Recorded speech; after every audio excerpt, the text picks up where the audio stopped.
નમસ્કાર મિત્રો, બનાસકાંઠા જિલ્લામાં અનેક ચમત્કારી અને પ્રાચીન મંદિરો આવેલા છે. તેમાં થરાદના માંગરોળ ગામે 700 વર્ષ જૂનું શેરણમાનું મંદિર આવેલું છે.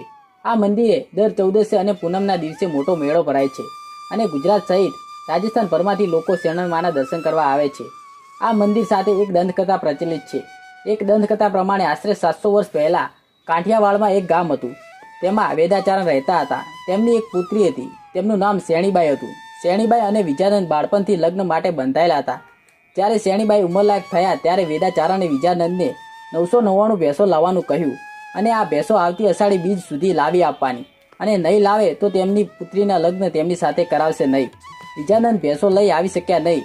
શેણીબાઈ વાટ જોઈને બેસી રહ્યા અને બરોબર મધ્યરાત્રિએ તેઓ હિમાલયના માર્ગે ચાલ્યા. ચાલતા ચાલતા શેણીબાઈ માંગરોળ ગામે તળાવની પાળે રાતવાસો કર્યો અને સવારમાં ઉઠીને દાંતણ કરે ત્યાં દાંતણ રોપ્યું અને તેમાંથી જાંબુનું ઝાડ પ્રગટ થયું.